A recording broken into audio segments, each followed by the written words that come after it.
Okay. Okay guys, nimesoma comment nyingi imeniambia simpendi Harmonize. Kila post namzungumzia Harmonize vibaya. No. Mnasahau tu. Mimi na post nyingi sana nimewahi kumsifia Harmonize.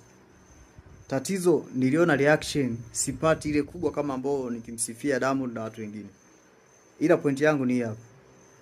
Katika wasanii ambao huwa wanaandika, anaweza capture feelings zako, basi huwezi kumwacha Harmonize. Nimefuatilia hata ukiacha Alikiba kwenye upande wa live, nimefuatilia pia Harmonize. Harmonize anajua sana. Sasa akaimba kitu mpaka ukaona da, jamaa kweli anaimba.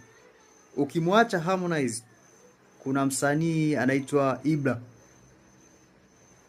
Ndio maana hata juzi nimeongea, nimesema kuondoka kwa Ibra Konde Gang kuna changamoto. Yaani kuna namna Harmonize anaathirika na hakupendezwa.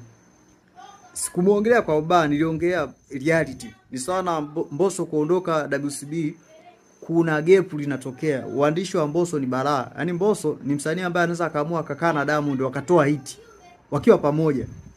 Anaweza akatoa idea akafanya nini, yani kwa uwezo alionao Mbosso.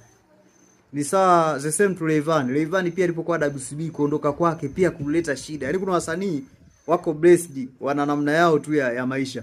Kwa anavyoondoka kuna kitu anaondoka nacho. Okay guys, Ibra nimekuwa nimemsifia siku 2-3. Mimi sisifii tu, nimefuatilia ile EP yake. Guys, Ibra uwezo kumfananisha na Harmonize. Harmonize anaimba nyimbo kali nyingi, ila Harmonize ana hali ya kukopi. Yaani ana ile, kuna some melodies unaona zinaingiliana na yaani sio kwamba sio msanii original kama Ibra. Ibra katika EP yake, nyimbo zake zote hizo nimesikiliza nyimbo kama 5. Umeona? Zote hizo ni original. Unaona kitu ameimba, yaani ameimba mapenzi. Na kila story unaona kwake ni mpya. Tofauti na Harmonize, anaweza kaachia hata leo hata albamu ya nyimbo 20 au ya nyimbo 15.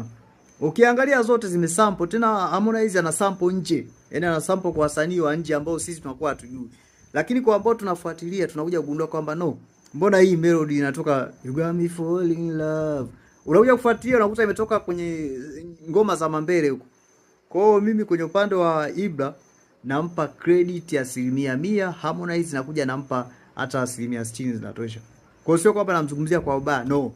Mimi nimejaribu kufuatilia. Harmonize ni anaachia track nyingi sana, lakini katika track zake sana utaona kwa issue za copyright zinamsumbua sana.